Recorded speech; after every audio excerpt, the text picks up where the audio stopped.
And it's about asking.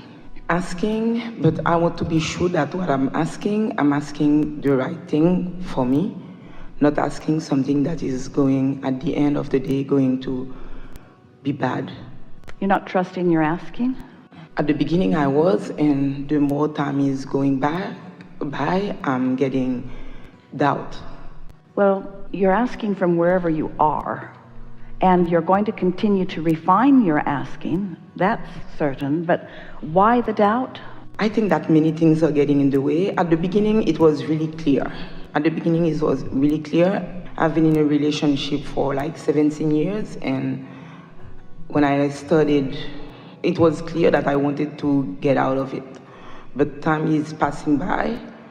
The person is not really getting out of the way, and it's like I'm staying. That's what we were talking about in the very first words that we spoke today.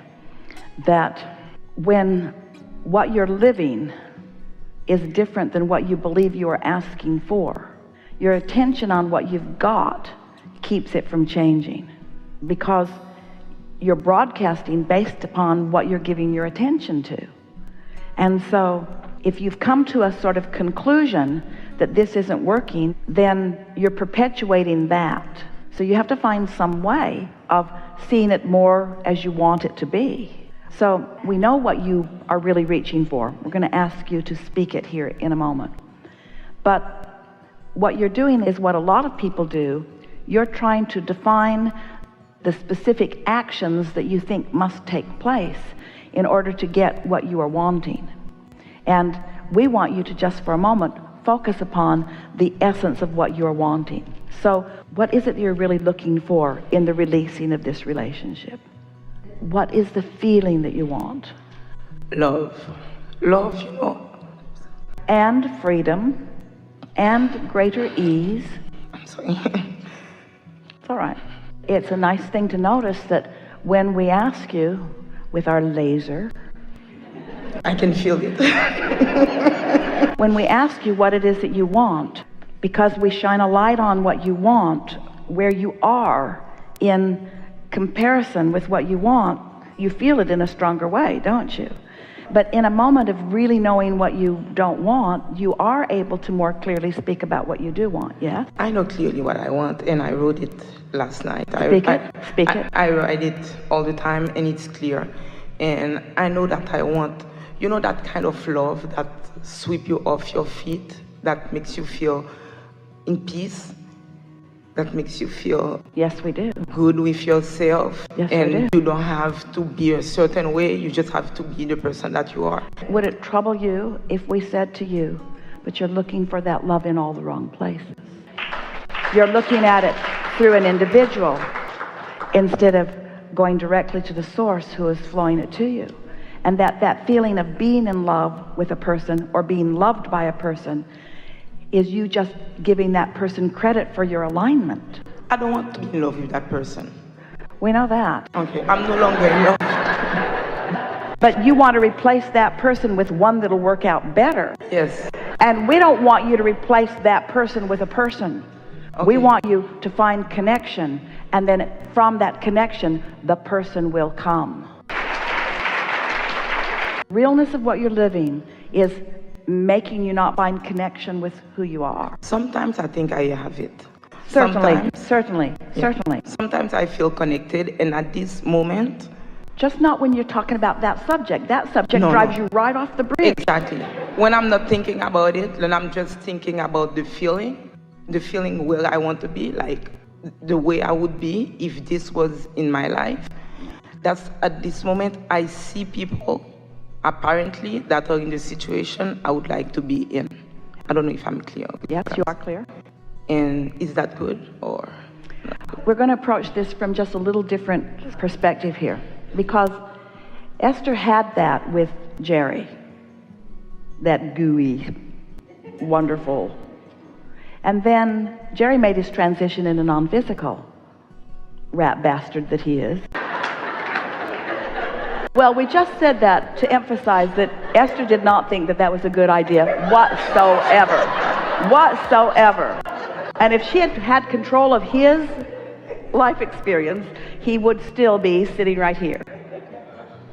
So Esther had experienced it, and she related that wonderful experience of being loved and being in love with this person. And then when he wasn't here in the format that he had been before, so she couldn't use his behavior and his relationship with her as her reason to be in that state of alignment, she had to find that state of alignment another way. And she didn't find it by looking for another person to replace that. You see what we're getting at? Yes. Because that's irreplaceable.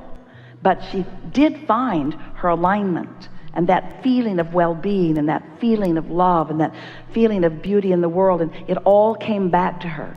And it was surprising to her because she had related all of that wonderfulness to that relationship, and that's not where it is. It's nice if someone behaves in a way that it makes it easy for you not to lose your connection, but we don't want you to need another person for it to be there. You can accomplish it. Now, we have to say, it was actually easier for Esther to accomplish it in the absence of what she had lived with and loved so much for so long than it is for you to live in the presence of something that feels the opposite of that. But it's not so different, is it? Because what you're reaching for, what you want to find, is connection to source. So the way it goes with most people is, if you behave in these ways, then I will feel loved.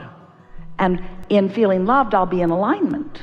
And we say, no, it's the other way. It's that in alignment, I will find love. In alignment, then I find love.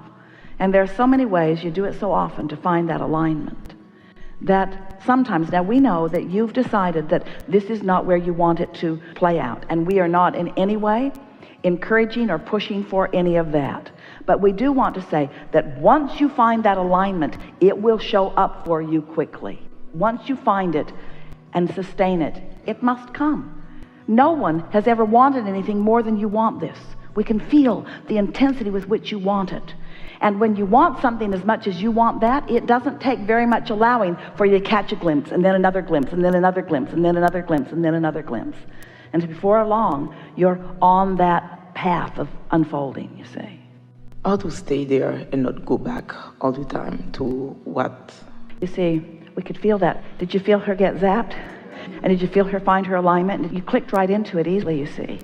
And so then we just paused for a moment, and you were wise enough not to take another run at it, because right now you're feeling the very thing that you're wanting to feel. And but what you're saying, we want to amplify what you're saying because it is so good. This alignment, this receptive mode, is delicious. It is intertwining with source. It's allowing your inner being to be with you in the moment and feel the fullness of everything, even what we were describing as with the deliciousness of food on your tongue. It's a lovely, lovely, lovely, lovely thing to be in alignment with source energy. But when you sustain that, and those thoughts turn to things, we're with you. Those things are definably more. And what we mean by this is, you all are here as masters of creation here in physical form. And in no way are we trying to get you to be in love with the absence of a lover. We want that lover to come to you. We're just telling you what's got to come first. And once that lover comes, you're going to like it really a lot. Hello, Abraham. Yeah. I want to talk about the body. We talk so much about how our mind and our emotions change our reality. But lately I've been playing a little bit with my body, and I've been practicing from something that I learned from something that I read, expanding my body, intentionally taking up more space. So now you're including with your physical body, your vibrational body. You're broadcasting more of yourself. That's what I want to hear more about. Yeah. Well, it's helpful to realize that you are so much more than this physical countenance that you're perceiving. And that's why in the conversation earlier, our friend was talking about aura and energy. And so realizing that you are an extension of source energy, And when you really are tuned into that source energy so that you really have something that is extending, this physical sensation that you've been having, you can actually feel the energy, not only the receiving of it, but the further broadcasting of it. Think about that in the context of what we've been talking about, but let's take it into the further place that you're asking for. So we've been defining you as physical, and we've been defining your inner being as non-physical, and we're talking about all of that momentum and all of that energy that is being broadcast to you. And now we're talking about you being in the receptive mode so that you can be that source energy person having this conversation or whatever. And so doesn't it follow that when you're tuned in, tapped in, turned on like that, with access to the energy that creates worlds flowing through you, that isn't there a natural extension of who you are? Yes. Can I say something? Certainly. What I've found is, if I find myself not in the receptive mode, if I change my body, I can change my receptive mode to be in the place that I want to be. What is that? Well, it's a good process for you. Because you've had the experience of being in alignment and feeling that energy flowing through you, you are recalling that visceral feeling of being in your body with that happening. And since it's so emphatic when it's happening, you're getting into alignment from the memory of what it felt like to be in alignment. Ah, that's it. When Jerry and Esther first moved to Texas, their daughter Tracy was living in California. And she was working and studying and occasionally coming to see them in Texas. And she always tried to time her visit for a time when they were holding an event like this there. And she called her mother and said, I need to come home for my Abraham fix. That's why I'm here today. Esther said, what do you mean? And Tracy said, oh, I'm feeling limper than usual and not as clear as usual and just want to come and get back into that feeling.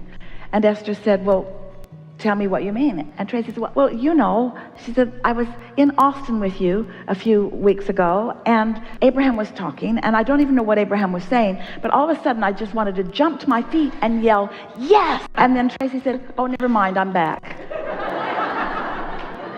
Because just remembering what that felt like took her right back there. That's what you're talking about. So great. Because your physical body and its visceral memory, it's really good. It's really a good focal point. And the transition I felt is, I feel like I used to be that way as a child, very expressive with my hands, open and out. And through the experience of life and other people's energy, I have shrank. But the thing that we want to call your attention to, we want to call this receptive mode also the replenishing mode, the reconnecting mode. It's how you hook into this stream of energy. Because if you're not hooked into it, of course, you don't have anything to give. So it's just logical, isn't it?